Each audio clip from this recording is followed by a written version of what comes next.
Hello Canada, welcome back to another edition of the Canadian Citizen Journal. I'm your host, alias the Guy.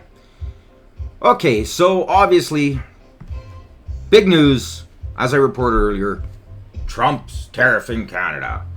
I'm going to kind of avoid that in this episode. There's a lot kind of building up on it. I've got other things I think that are a little bit more pertaining that I'm going to spend this hour on that obviously is just going to show you a little bit more of propaganda versus reality.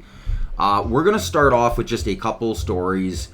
Then we're going to go into how CBC and CTV, all these propaganda outlets, they're really trying hard to push this socialist agenda by obviously, as I've shown in previous episodes, and a couple clips, which thank God people have, other independent media have picked up on, like the RCMP clip about how traditional families is, extremism. They're pushing this whole idea about banning books in Alberta and how the Premier Daniel Smith and her government are like this censor regime, and they're allowing all of this left hand, just complete nut bar. And if they're parents, they should not be raising their kids, because if they think these kids should be reading these books, there's issues. And that's half the problem that we're seeing in a lot of the youth today. Youth gone wild. It's the respects and values in a lot of kids just aren't there anymore. Now, I'm not saying that all parents. Actually, most parents don't get to see what their kids are actually reading in schools. This is why you have the Million Parent March, which again, previous episodes I've discussed this, was actually it was a Muslim organization that joined forces with the Catholics and the Protestants and like all of the different religions that got together and went, you know what, all of our religions do agree on is the fact that parents have the right, not the government, about what our kids should be reading and learning about. And we don't send them to school for, sex education. We send them to learn how to read and write and do math and to become proficient at the tools that are going to be necessary for them to be successful in their future life. Leave all of the weird stuff, all of this just nasty, pornographic, really, material. And I'm just going to prove that to you. And then hopefully if we have time, we're going to go over to Premier Mo. And they're opening a second detachment of their provincial police services. And we're going to dabble a little bit about that. And a couple other little stories as filler. Let's get started with, this is kind of breaking news. Leave it to Rebel once again.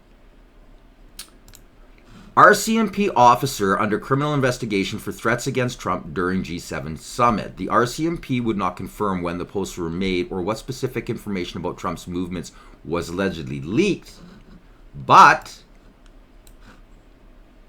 a Quebec-based RCMP officer is under criminal investigation after allegedly making online threats against U.S. Donald Trump and disclosing sensitive information about his movements during last month's G7 in Alberta. His movements. An RCMP officer, people.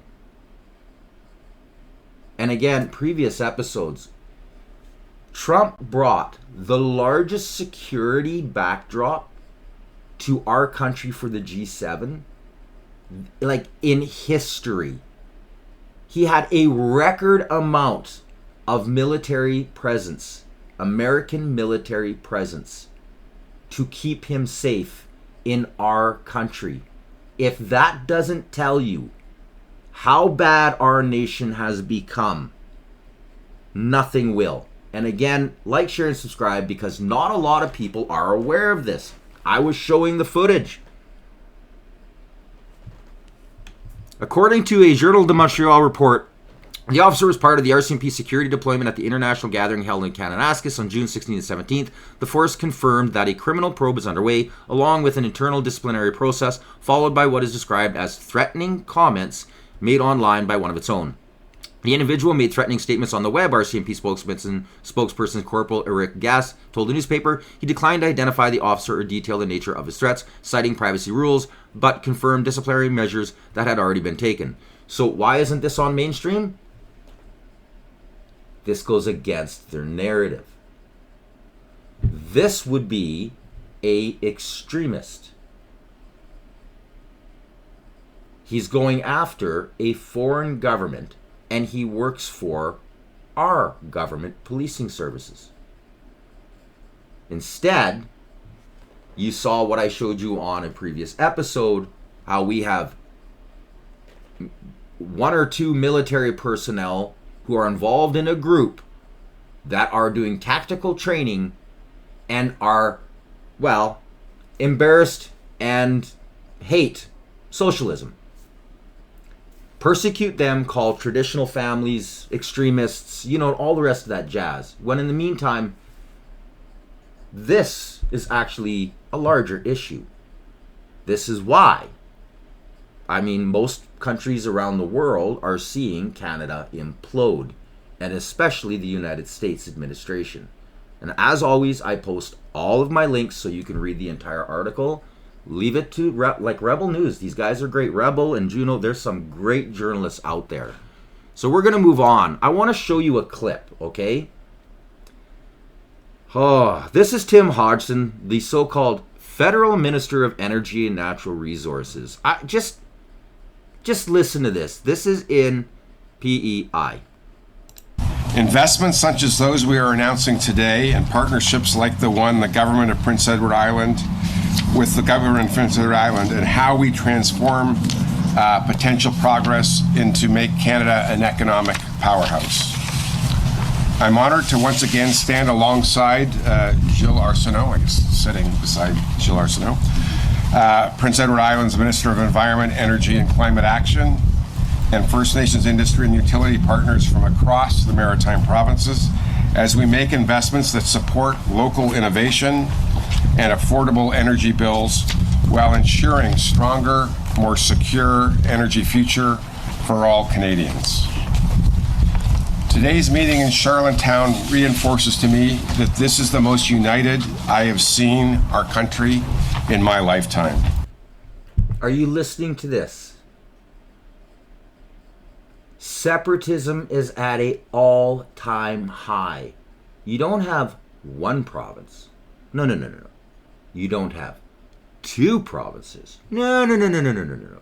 You have three provinces that are openly discussing this, as well as portions of two other provinces that are seriously looking into this, who are crossing over into Alberta and Saskatchewan to go to grassroots meetings so they can learn all of the necessities and steps and protocols that need to be taken in order for them to succeed.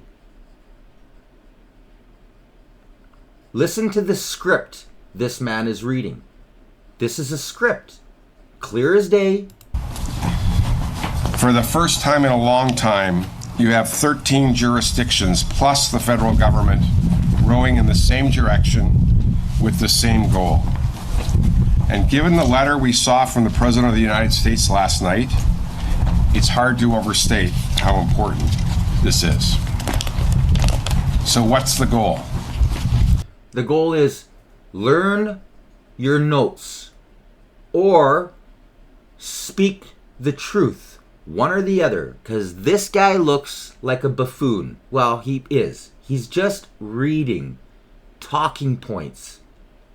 He's doing what he is supposed to do for the party, just like they would have done in communist Russia. Do for the party, and we will make sure you get a check and keep you in a powerful position. Well, it's two things. To make Canada a clean and conventional energy superpower, and to build the strongest, most inclusive economy in the G7. Right. And as our Prime Minister has said, we are living through a hinge moment in our history. This is why Parliament is closed. This is why there is zero transparency on the trade negotiations. This is why Carney took holidays. I mean, if it's such an existential elbows up, why aren't Canadians being informed? Why aren't we really seeing what's going on?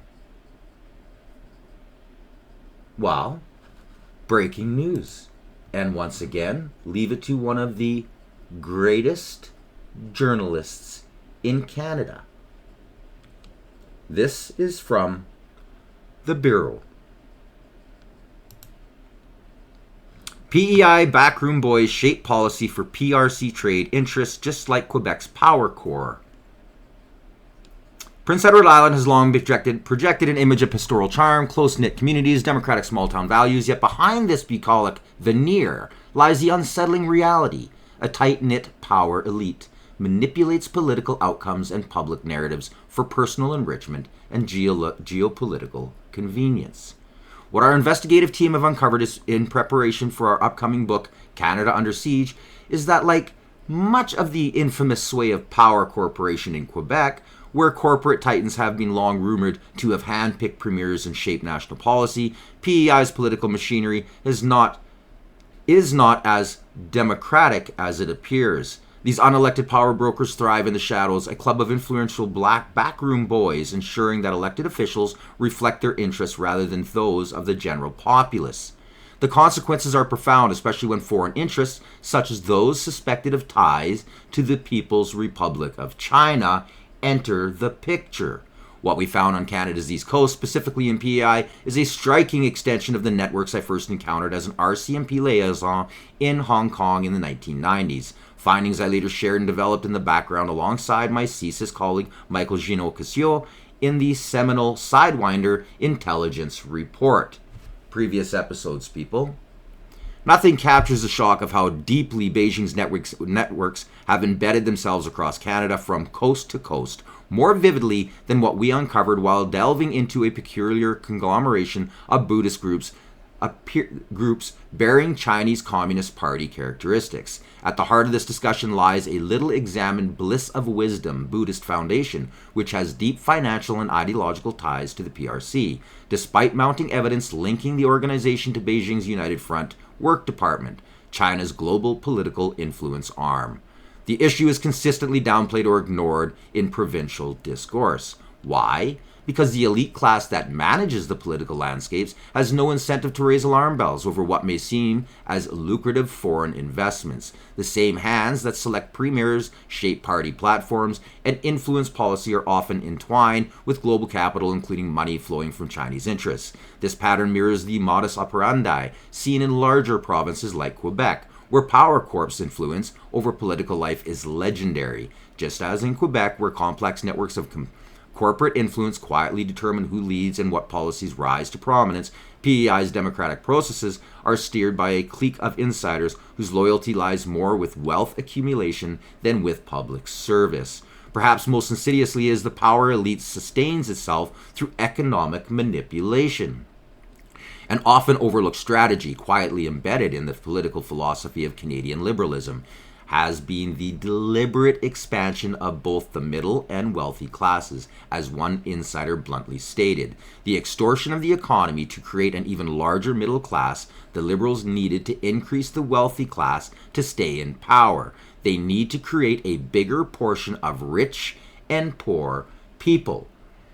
This is like record levels in the last 7 years. The separation of wealth, the demise of the middle class. By artificially inflating sectors of the economy that benefit the politically connected through construction booms, inflated real estate markets, or foreign capital tax, the elite class ensures the creation of more middle class and upper class voters who, feeling economically secure, are less likely to challenge the status quo. At the same time, the growth of the working poor, those who live paycheck to paycheck, cements a dependent class that is easily manipulated by targeted government spending, social assistance, and political messaging. Propaganda. This engineered inequality is not accidental. It is the bedrock of political survival strategy that prioritizes the needs of the few over the many, silences critical voices, and ensures that PEI remains fertile ground for external influences like Bliss and Wisdom's PRC connections. The end result is a political landscape where true objectivity is impossible. Media, party politics, and even public discourse are subtly yet powerfully conditioned by an elite that has more in common with offshore interests and corporate lobbies than with the people they purport and represent. In this environment, the PRC's soft power operations find an easy foothold, masked as cultural exchange or economic opportunity. The unwillingness to scrutinize groups like Bliss and Wisdom stems not from ignorance, but from a deliberate suppression of dissent by those who benefit from the status quo. PEI stands at the crossroads. Will its citizens continue to accept oligarchical control, masked as democracy, or will they demand transparency, accountability, and a clear-eyed assessment of foreign influence in their province's political and economic life? The stakes are high. What is at risk is not only the integrity of local governance, but the sovereignty of Canadian democracy itself. Which is why I made sure to show you this guy reading the script by the masters of the Liberal Party, who is the largest influencer, infiltrator in this party is China. Your green scam. Everything he's saying, all of this push, the fact he's not dropping the necessary legislation this party put in to stifle any type of true free economic growth that'll help the lower classes rise up to middle class and bring closer the actual separation of wealth. These guys create a bill that allows them behind closed doors with zero transparency to pick and choose what their masters want built. Now, after Trump announced his tariffs, the conservatives got together. They wrote a letter. I'm glad to see this. I highly doubt it'll come to fruition, but we need this. The United States announced last evening that it'll impose 35% tariffs on Canadian imports starting August 1st. Yet another unjustified attack on Canadian workers' interests and our entire economy. I'm going to change my glasses here. Canadians has long stood as a reliable partner and trusted friend of the United States. That's why Canadians are understandably angry and frustrated by the actions of a friend and ally. These tariffs will not only inflict damage on Canadian businesses and communities, but also hurt American workers and industries. Job losses and economic destruction on both sides of the border are inevitable. In response, all Canadians are united in defending our national interests, and Conservatives remain committed to supporting the best possible outcome ahead of the August 1st deadline set by Prime Minister Mark Carney. That is why we are writing to offer our support to the government to immediately recall the Standing Committee on International Trade so that Canadians, trade-exposed industries, and parliamentarians may contribute to the negotiation process and ensure transparency.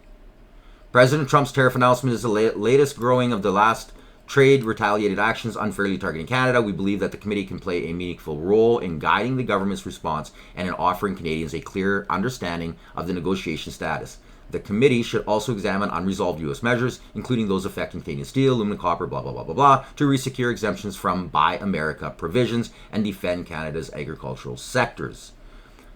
Trade-exposed businesses deserve the opportunity to share with Parliament the direct impacts of U.S. actions and Canada's countermeasures. This is a particularly urgent, as Parliament has not offered such a forum since it adjourned after a brief spring session.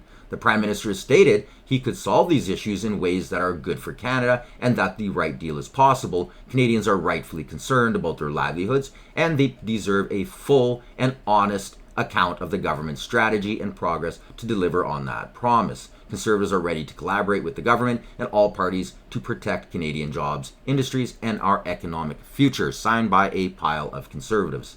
Glad to see. Not going to happen. Not going to happen. The Socialist Party likes the fact that they can do everything behind closed doors, and they even put in legislation that, yeah, the Conservatives helped them to pass. Disgusting. Now, I'd like to see this because I'd like to know what's going on behind closed doors, because we are getting the living daylights beat out of us by the American administration. Now, I want to play this. This is important. Propaganda, this is CTV. Listen carefully. Insists this is not a book ban, but critics disagree and say it's a slippery slope. We find it's very dangerous for government overreach when these... Now, they're talking about Alberta pushing through for the schools to start removing books that are inappropriate. They don't give any side to the actual parents or to the actual presser. Instead, video clips and sound bites, people, in order to push their narrative. Decisions are local. Eventually, what does that come down to is it going to be censorship at the government's discretion? Consequences for school boards not complying have yet to be determined by the government. Kathy Lee, CTV News, Calgary. Right. Okay. Listen carefully. This is what they should be showing you. Thank you for joining me today to hear about an important update on school library materials and subsequent policy. Several weeks ago, I announced that we would be taking action to put consistent province-wide standards in place to help guide our school boards in the selection and management of school library collections. This was prompted by concerns that have been raised to me about highly graphic sexual content that had been found on school library shelves, which my staff later verified to be true. Those materials have been shared with the media and were available for Albertans to see for themselves in our news release and in our public survey on the issue. The results of our survey, of course, were published recently on June 20th. Today I'm here to announce that we have created That's called transparency, something that liberals and the propaganda don't like.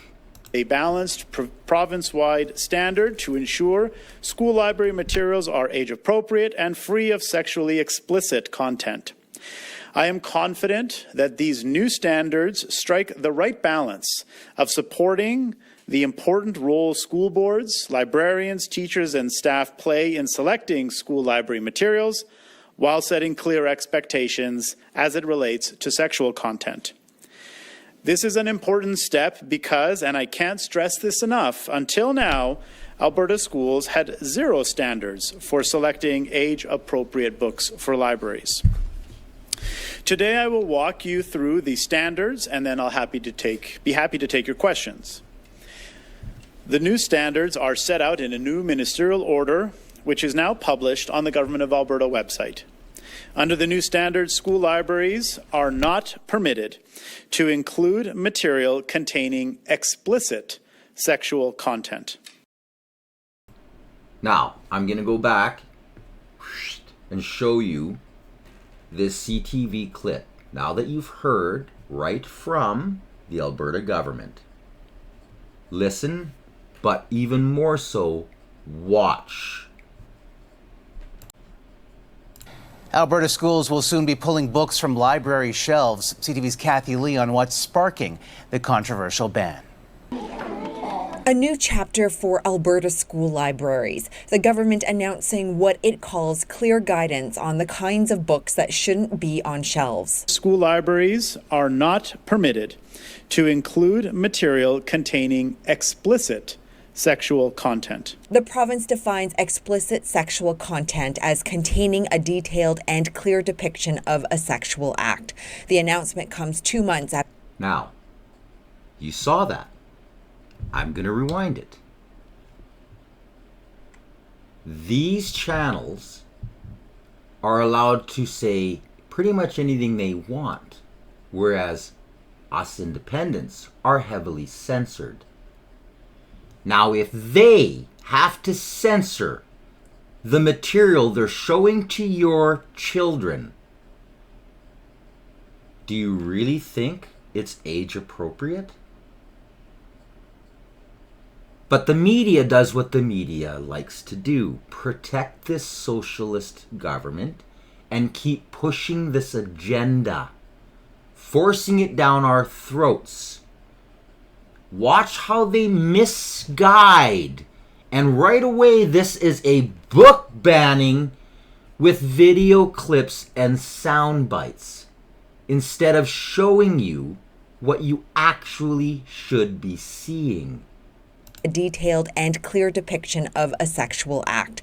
The announcement comes 2 months after the government identified 4 coming-of-age graphic novels found in Calgary and Edmonton school libraries that contained graphic sexual material. The fact that it was readily available to kids as young, K to 9 schools, that's just not appropriate. The new rules also stating only students in grade 10 and above can access age-appropriate, non-explicit sexual content, and all students can access non-sexual content such as health matters like puberty or pregnancy. Despite the guidelines, teachers can still use any book within their classes for educational purposes. The government won't provide a list of problematic books as a reference. Instead, teachers and librarians will have to comb through their repertoire and find the books that fit the guidelines and remove them by October 1st without... Comb through. What? What? The majority of teachers out there, first of all, I got the utmost respect for them. This is the pride and joy of every parent. And these individuals that go into education, they do so for the love of teaching. They sure as heck ain't in it for the money, because we pay them pittance, which is an insult to our entire society. Because any single person that I have ever met that has had a child will tell you nothing else in the world matters other than that child. It is the most important thing. It changes people's lives. There are a few bad teachers. There are a lot of people who have been pushed, helped into power, that are pushing this curriculum. I'll tell you straight out, one of my best friends is a teacher. I talk a lot with different people in the education field. I also am a big history buff and know that the school systems are one of the best ways for a society to be infiltrated. If you teach them young, you can mold them into any ideology you wish. The liberals love this. The socialists adore it. The majority of teachers out there right now in Alberta will walk right to those shelves and grab the books and get them out. That's a fact. This isn't going to be, oh, it's such a big workload, gotta go find this. They know they're there. They've been dealing with this. This has been an insult to them. The fact that they know, and some of them even have to use these books, age inappropriate. They can't even show you on television. They're that explicit.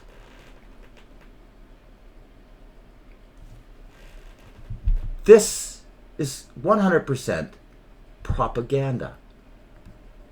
It's crap. It's an insult to the teachers. Without additional resources or funding. This will be some extra work, but it shouldn't be extensive. This ministerial order does nothing than add to teacher workload, politicize an issue, and target vulnerable kids. The province insists this is not a book ban, but critics disagree and say it's a slippery slope. And this is where I started. So now let's go back and let's finish actually watching and listening. Sorry, so sorry. Just the truth, just the facts. Non-explicit sexual content may be accessed to students in grades 10 and above, provided it is age appropriate. These terms are defined in the ministerial order. School boards must also regularly review their school library collections, publish a full list of all available materials, and ensure that a staff member supervises student access to school library materials. School boards will have to remove any material with explicit sexual content from their library shelves by October 1st, 2025. All school boards must have publicly available policies that align with the new standards for selecting and managing materials by January 1st, 2026. School boards can either create new policies or update existing policies to meet these new requirements. The school board policies must outline how school library materials are selected and reviewed, how staff will supervise student access throughout the day, and how a student, parent, school board employee, or other member of the school community can request a review or removal of materials in a school library. School boards are also required to clearly communicate these policies to employees, students, and parents. Now, what they're actually doing is they're finally giving the power to the majority of the teachers who are great educators to stand up and say, hello, we shouldn't be having this in our school or teaching this to our kids, instead of the small group of people, the complete left-leaning lunatics that are there to indoctrinate instead of educate. This is a great step for good teachers. It's allowing them the ability to stand up and fight back, and the transparency for them to speak out to the parents and say, yeah, guess what? That was in the schools, but no, we're going to get rid of it. Or even better, at the PTAs to be able to say, hey, how do you feel about this book? Instead of everything being hidden in the back, suppressed from the parents. And in the meantime, all the propaganda media shows you is the extreme side that goes against, well, I'll have to word it their way, the new socialist side that goes against the extremists of traditional values. This is a huge step forward, and it's done through democracy and transparency. Ooh, the liberals and propaganda hate those words. Since many school boards already have policies in place, I am confident they will be able to meet these timelines, which have been developed in consultation with school boards. These new standards will apply to public, separate, francophone, charter, and independent schools. These standards will not apply to the 55 municipal public libraries located in school buildings or to learning and teaching resources selected for use by teachers to support curriculum. In May, our government conducted public opinion polling of... You see that, right? They're not censoring. They're saying that, obviously, you can't have Playboy books, Hustler books, as teaching tools in schools. Now, if a teacher feels that it's appropriate to use a book as an outside source, it's within their rights to do so. But it allows all the other teachers around who see it to be able to go, excuse me, is that age appropriate? This is brilliant. This is a huge step for good teachers and parents. 1,500 Albertans on the topic of sexually explicit materials in school libraries. 51% said such materials should not be permitted in any public library in the province that is accessible to children. From May 26 to June 6, almost 80,000 people completed our online survey to provide feedback on the creation of consistent standards to ensure the age appropriateness of materials available to students in school libraries. Parents of school-aged children were the largest group of survey respondents, making up almost half of the total number of responses. Out of the nearly 40,000 parents who took the survey, 41% said children should never have access to sexually explicit content in school libraries. 22% said that sexually explicit content should only be available in grades 10 and up. The highest now, I just want to state something on this. How is it that non-parents were even allowed to vote in this? What gives them the right? What gives them the right to vote on something that they have no part of?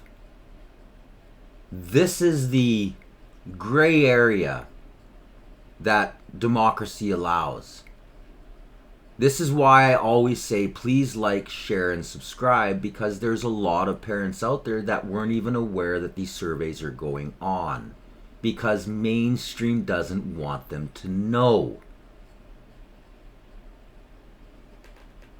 If you don't have kids and you don't plan on having kids, well, if you don't have kids, you shouldn't have a say, because it's not until you actually have a child that your life changes. Every person I know who had a child changed. That becomes the most significant, the most important thing. Suddenly, everything else around is irrelevant. It's all about your kids. That kind of pees me off. But I'm proud to say at least there was enough parents involved that they could vote and made this happen. Portion of respondents, 23%, said school librarians should decide which materials are age appropriate, followed by 19% who said it should be parents. We recognize there are diverse viewpoints on this issue, and we appreciate every Albertan who took time to share their views. With the policy we are introducing, I firmly believe we have an approach that strikes the right balance. We believe that students should be curious, inquisitive, and exploratory about their world without encountering sexually explicit content in school libraries. The standards we've created provide clear, consistent guidance on appropriate sexual content for school libraries while keeping school boards, librarians, and teachers in charge of selecting and managing library materials. This policy gives clear direction for school boards, teachers, and school staff, and provides greater assurances to parents about the kinds of material available to children in school libraries. This is never and was never about banning books or specific authors. This was never about erasing particular narratives from school libraries.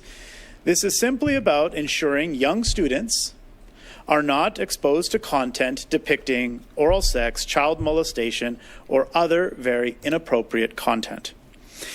We thank all Albertans who have taken part in our surveys and helped to inform this policy. We look forward to working with our education partners to implement the new standards and help make sure that school libraries remain places of wonder, discovery, and learning for students.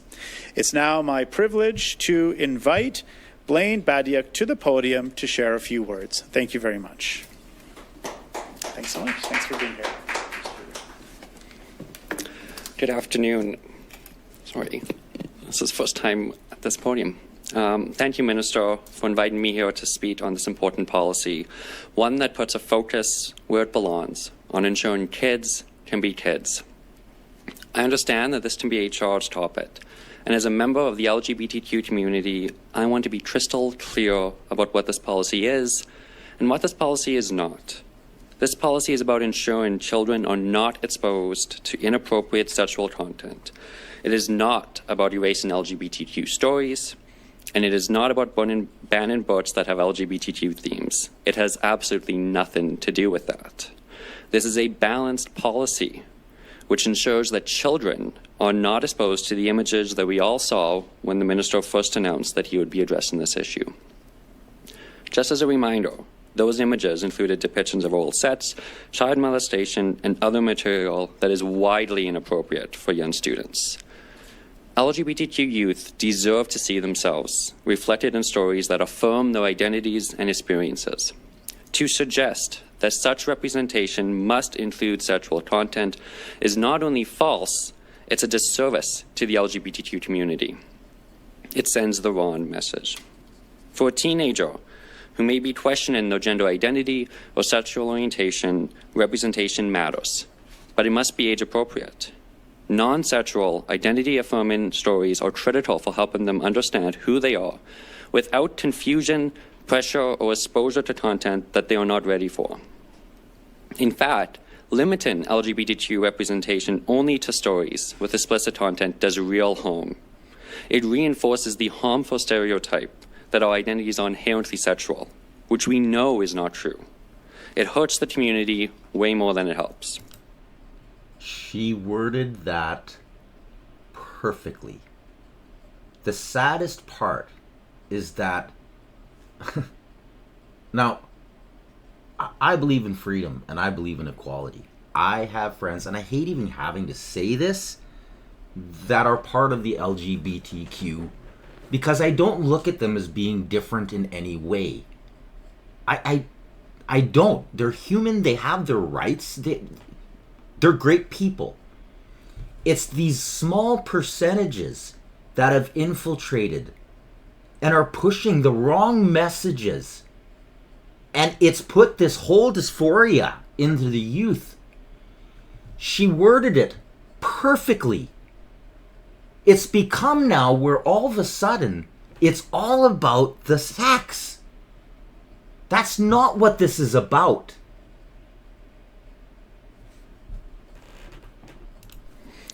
Calling this policy anti-LGBTQ distracts from the real needs of these youth.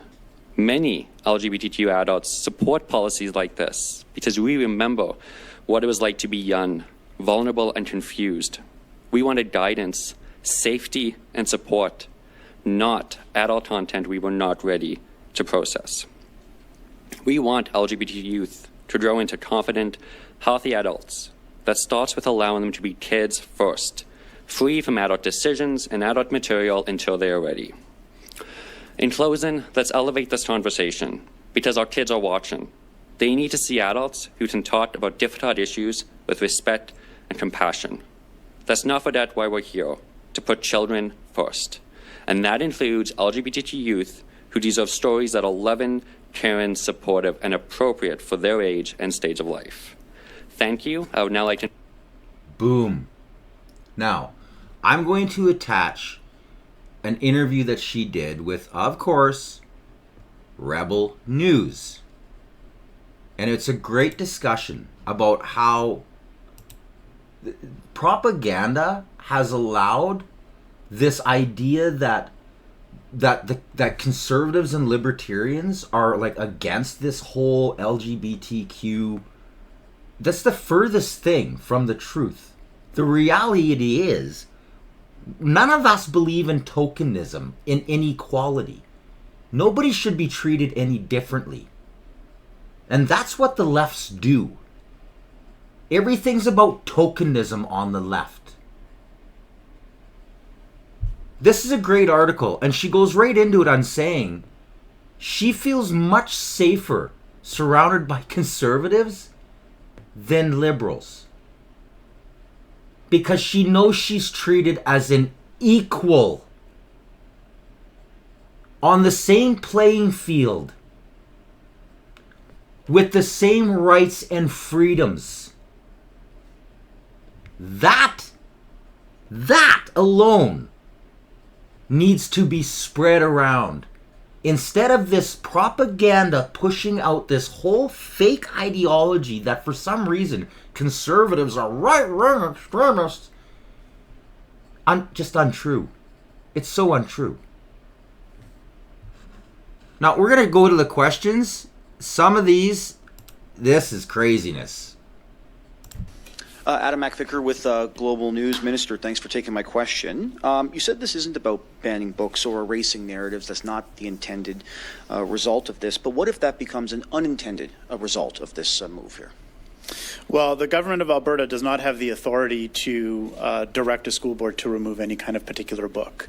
So we don't have the ability to do that. We can't do that. Stubbed that question, didn't he? How come that wasn't on the media? They should be telling you the truth. They can't. There, as we've outlined today, we do have to have standards in place regarding what's appropriate for what age of audience, and that's what we're doing here today. And what repercussions are there, if any, if school boards maybe do not comply with this, or if some of this content is found on shelves after the deadlines you guys have imposed? Sure. We haven't outlined any specific consequences or repercussions in the ministerial order. I don't have any reason to believe that any of our school boards or our partners would not be in full compliance with the standards that have been set out today. If for whatever reason there are significant deviations from the policy, then we'll have to explore next steps. But I don't really have any reason to believe that our school boards wouldn't be in compliance.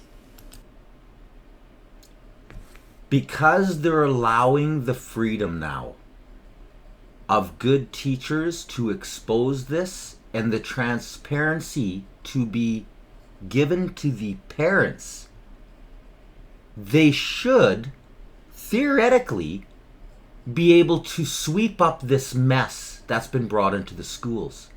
Like I said, the majority of teachers out there are amazing people.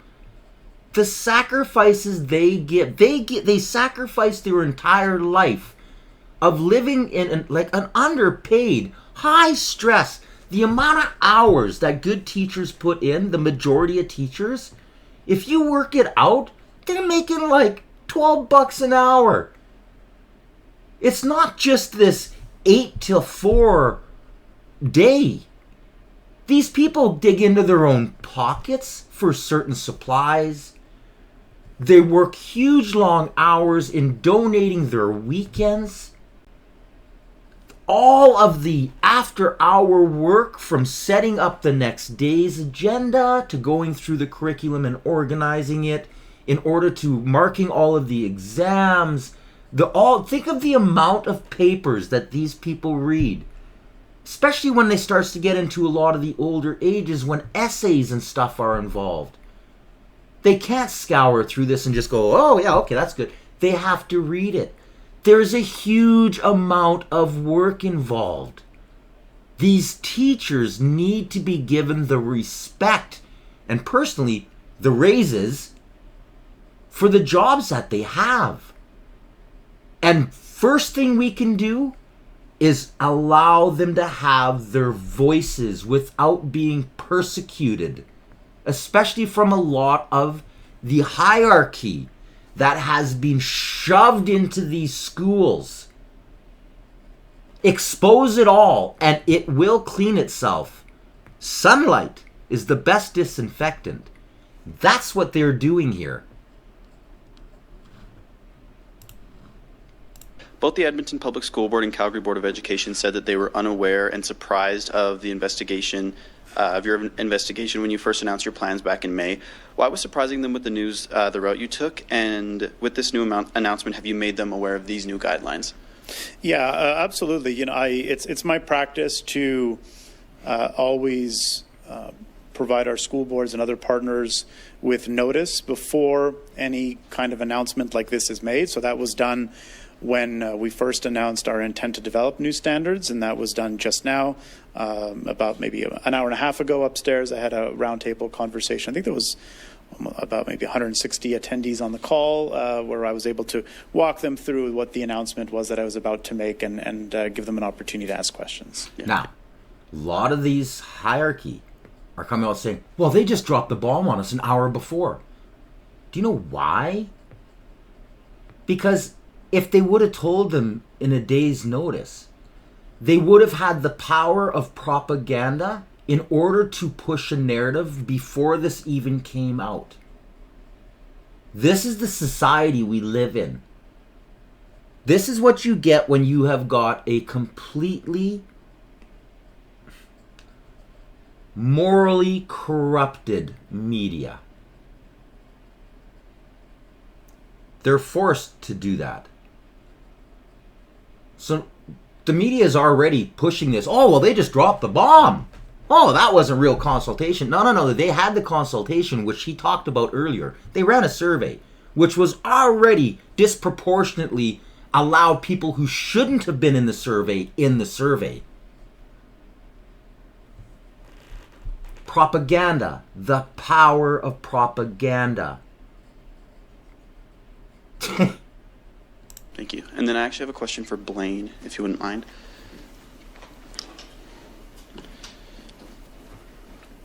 Blaine, thank you. What was your reaction when the minister announced his plans back in May, and what has been your involvement in making these new guidelines? Just like every Albertan, I had the opportunity to answer the survey, which I did. I was not involved in the direct creation of the ministerial order. When the images were shown, I was utterly shocked.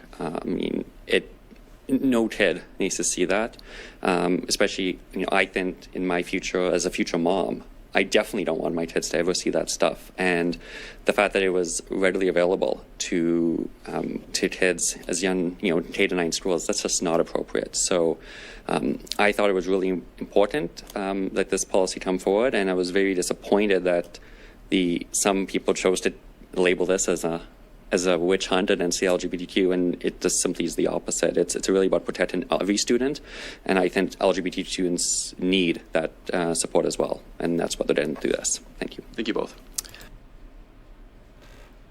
Where's mainstream media? Crickets, sound bites, and video clips. I'm going to go ahead, listen carefully. This is... Anybody who reads, I was fortunate enough, I had a few very good teachers. I'm going to let this roll, and then I'm going to dive into this. Erin Collins from CBC National News. Your line is open. CBC National News. Listen. Hey, thanks very much for taking my question. So I'm just curious, as I read the exceptions to the application of this ministerial order, if the objective here is to get this sexually explicit content out of schools and to create a standard, a provincially created standard for this, it seems to me that it's teachers individually are still free to use any of this material. Am I reading that right? So any of the material that you have deemed sexually explicit, whether I'm reading your words, whether there's masturbation onto another person or, explicit description of penetration, that's all fine if a teacher... Cool. Am I going to get censored on this video? I really am going to need all of your help. Like, share, and subscribe. I'm not cutting any of this out. That's why I started this channel. Sorry, so sorry. Just the facts, just the truth. Decides to use that book in a learning or resource setting. A teacher always has the discretion to select particular books and materials for novel studies and things of that nature, so that won't change under these new rules. Okay, so it just seems this is... Now listen, this shows you just how corrupted the minds are, how morally imbalanced and uneducated the CBC really is.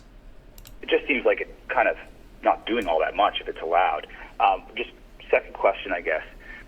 Who's going to decide what's sexually explicit? Because I know the sexually explicit and non-sexually explicit, it does feel in some ways quite specific, but in other ways not. So I was asked a question today about whether or not the passage, if love be rough with you, be rough with love, prick love for pricking and you beat love down from Romeo and Juliet, would that be sexually explicit? Would that be non-sexually explicit? Like, could a grade 9 student read Romeo and Juliet? And who's going to decide this? Yeah, of course, it's up to the school boards to implement the standards. We do have comprehensive definitions in the ministerial order. When we had our engagement and consultations with the Alberta school boards, one of the things that was impressed upon me was the need to have really robust and clear definitions, because undoubtedly there's some gray area, but if we can provide clear definitions to reduce or limit that gray area, it can provide clear direction to librarians and teachers and others, and that's what we aim to do. If there's any questions, if there's any concerns, we're always happy to chat with school boards or librarians to give them advice and guidance. But I think with many of these things, we have to look at the spirit. And I think the spirit here, again, is to make sure that really explicit and graphic sexual content is not made available to minor children. So what you just described, in terms of Romeo and Juliet, I wouldn't categorize that as being sexually explicit. A graphic depiction of oral sex, on the other hand, of course, certainly is. Now, as I was stating, I had a few actually, the majority of the teachers I had growing up were some of my true peers, and to this day, I have great memories. They were amazing teachers. Yes, there were a few bad apples. Yes, there were. But a couple of them taught me to understand, because they were good educators, certain writings. One of those authors being Shakespeare. Now, the fact that CBC could take Mercutio that far out of context, did his teacher actually teach him what the meaning of that part of Romeo and Juliet was about? This wasn't the diluted sexual version that Leonardo DiCaprio made, that kind of stretched out for entertainment and included a lot of kind of the wokeism into it. Now, I'm not saying it was a bad movie. I'm a Romeo and Juliet fan. I'm a Shakespeare fan thanks to good educators making me understand the language back then. It's huge in difference to how we speak today, and understanding history. They taught me to love history. And if you understand history and you realize what it was like back in that time, and then of course understand the way that they used their words, their language was so beautiful back then. If love be rough with you, be rough with love. This is what Mercutio says. Prick love for pricking, and you beat love down. Now he's responding to Romeo's line. Is love a tender thing? Is it too rough, too rude, too boisterous? And it pricks like a thorn. He is saying essentially that if love is making your life difficult, don't give in to love. Of course, all this talk of pricks and beating down love is suggestive. That's the point. That's how the elusivity of his writing was. That's why Shakespeare had such a huge audience. He was a playwright. He was not just a book writer. So, if love be rough with you, be rough with love, fight prick for prick and you beat love down. I think Mercutio is saying more along the line, if love is hard on you, then fight it. And if you fight enough, you will win and be happy. There is no sexual explicitity in that. And at no point Like, I don't understand how a teacher could take that and make it think that it's some type of innuendo dealing with sex. Because that's not what they're talking about. But this is CTV. These people are... The whole idea to that is the reciprocal part of love. And it's not just talking about love. The way it's done in the book, because of the way it's worded, it's about life. That's not just love. That's everything. Sometimes I swear we're further in the dark ages now than we were back then. If CBC can misconstrue such an amazing story and try to base it that it's somehow explicit. When prick is prick, they're not talking about genitalia, people. They're talking like the thorn of a rose. Absolutely craziness. One last little clip. Jamie Sarkonik from National Post. Your line is open. National Post. Hi there. This is a question for Nicole. I'm just wondering, how much work is this adding to you? Are a lot of these things, a lot of these new requirements, just things that you do already? And what here is new for you? Thank you so very much for that question. And I think that question was already asked, but I will answer it again. I think that the majority of staff in our schools and teachers are very aware of the library materials and books that they have access to, as well in libraries that they are categorized and cataloged for when students take out a book from any library, you know what titles are not there and who has it out. So with regards to extra work, yes, this will be some extra work, but it shouldn't be extensive for our staff ultimately to remove graphic, explicit sexual content from our school libraries. Follow up? So your plan specifically for, I guess, enforcing this, is it to look at certain categories of books and then go through books one by one, or is it going to be maybe more passive and just wait for parents to submit concerns? I just want to get an idea of practically what this is going to look like.